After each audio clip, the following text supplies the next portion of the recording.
Yeah, so I'm going to read something I found on Instagram, a place where I occasionally go to decline my mental health, but mostly just to check my direct messages. Um, this is a post from a filmmaker that I've been following for a while. I just want to read the post and react to it because I think it's interesting. Yeah, so here we go. This is a direct thing that he posted. I think it's just it wasn't a reel. It was just a regular post. I'm a grandpa. Ever notice how a lot of these so called film gurus selling courses haven't actually made anything? Maybe a short, maybe one tiny feature, period, capital B, but somehow they're experts now. I've made many films. The advice I share in my reels isn't to sell you a course or trap you into a funnel. It's honest insight. I'm giving advice because I've been you. I've been broke. I've been ignored. I've made the no budget films, knocked on doors that never opened, and kept creating anyway. This isn't about selling you something, it's about helping you find the confidence to make something, because I know how hard it is, and I want to see real filmmakers win. There's a lot to unpack there. I think it's a really nice sentiment. Filmmaker lifting up filmmakers. This is how it should work. This is the right thing to do. But context is key. Um, let's start by the first clause. Ever notice how a lot of these so-called film gurus selling courses haven't actually made anything? Yeah, that's a big chunk of YouTube, especially. I agree. I think there's a difference between a camera review channel and filmmakers.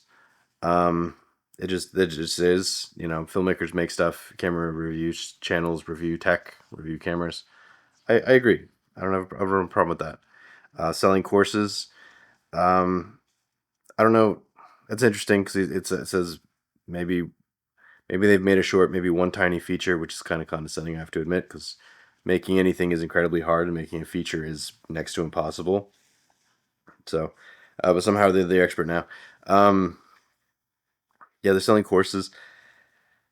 I agree and I don't agree because I don't think it's necessary for almost anybody to go to film school, honestly, unless you want to be like a cinematographer or you want to be a director, and it's a good way if you have the money and access to go to film school, and that way you can build your reel. I think that's useful. And also, just going to college is a choice a lot of people make, and some people don't. That's fine. So it's the idea of buying a course from somebody to teach you those kind of things. I don't think there's anything wrong with that.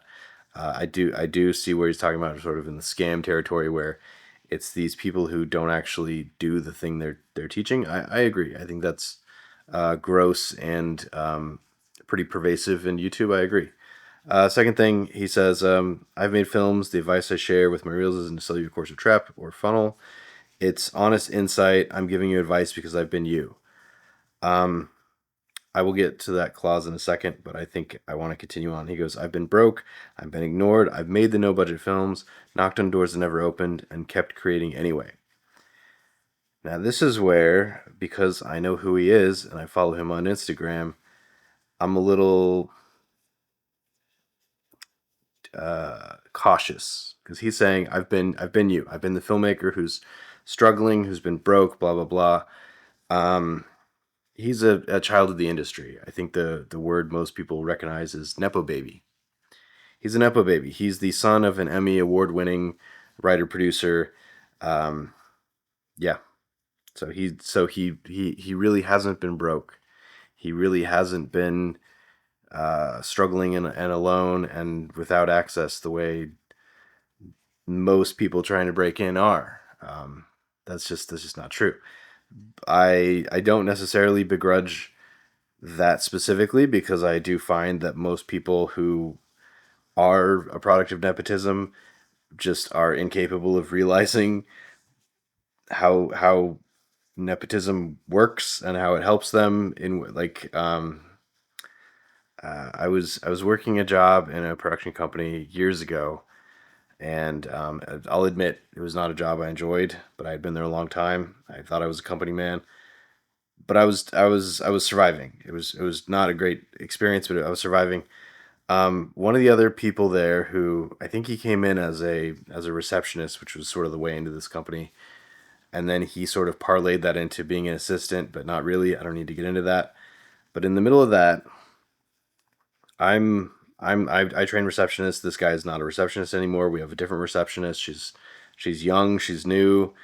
I think I'm probably still training her at this point because it's one of the jobs I do. And he's an assistant. He just happens to be hanging out in the lobby, which you're not supposed to do. And in the middle of this, in front of a bunch of at least one intern, the receptionist, and a few other coworkers that were very young, early 20s, he says something to the effect of, "Yeah, if you can't afford uh, to do an internship, maybe you shouldn't do an internship."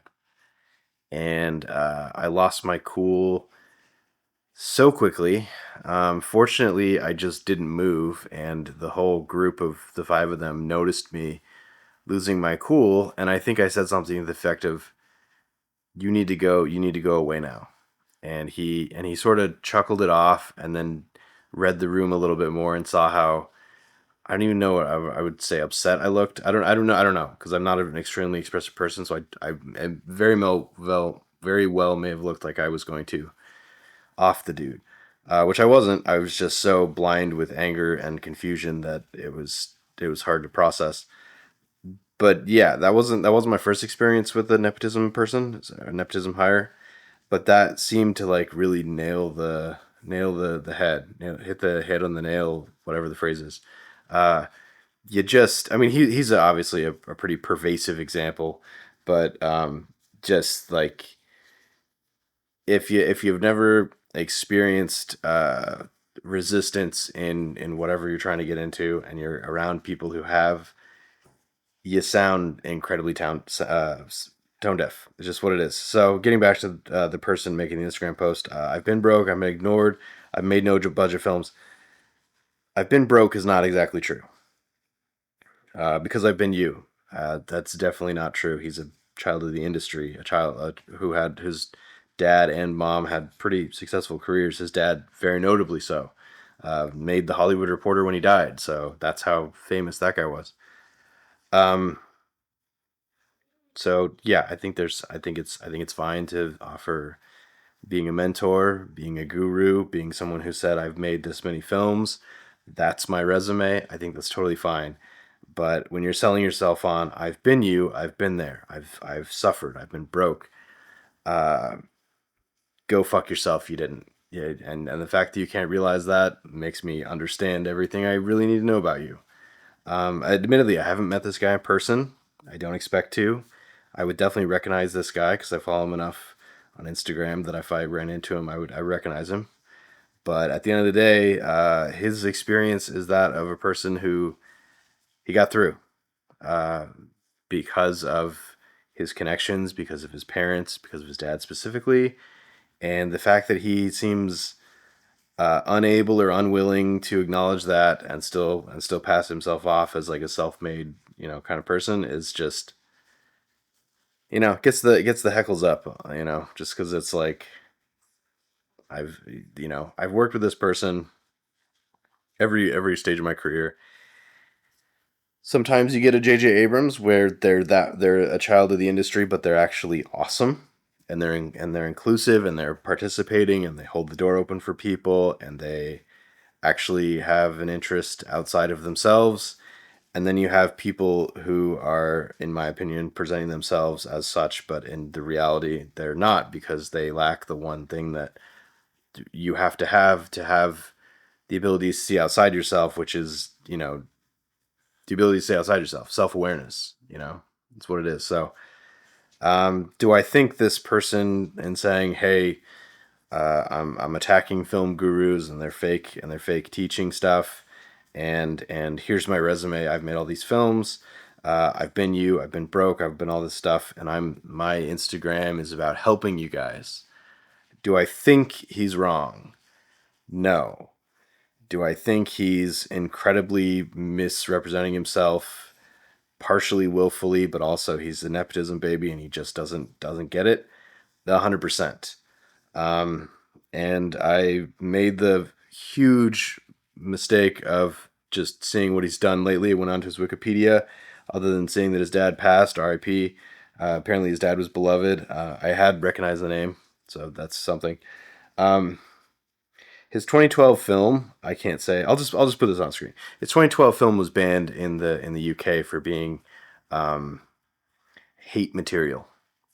So I don't know the context of that. Haven't seen the movie, but uh, my material isn't being banned in the UK.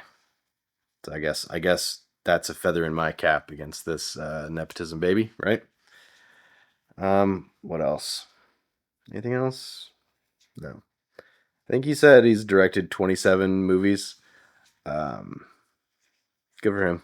But self-made man the same way Kylie Jenner was the first self-made billionaire kind of stuff. So it maybe one day I'll get that chip off of my shoulder. The poor man working with the rich people kind of thing.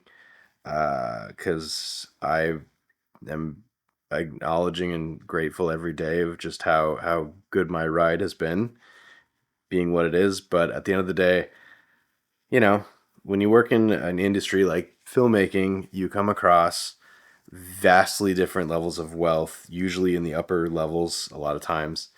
And every so often you come across a person who just doesn't get it. And that's fine, but I think it's worth acknowledging, that they don't get it, especially when they're trying to push themselves as someone who not only gets it, but are the person you should go to because they get it. Get it? Got it? Good. I don't know. Heart's beating fast. So yeah, having flashbacks to the dude who told me, uh, if you can't afford an internship, do it. Didn't do it. To the guy's credit, who said if you can't afford an internship, maybe you shouldn't do it. He did come back later and goes, "I saw how upset you were, and I just want to apologize. I didn't mean to upset you." To which I think I probably said, "Get fucked," because once again, that's not what you should be apologizing for. It's not that you upset Matt. It's that you said something so heinous that in a whatever it's called what is the word where your work and your status speak for themselves kind of thing, whatever that is called. And if that world existed, this dude would be cleaning toilets, and people who he refuses to tip at Starbucks would be doing his job. So uh, yeah, I'm trying to think of that word, but I'm so tired I can't think of it. If I think of it, I'll put it in the video. But I can't think of it anyway. Catch you next time. So.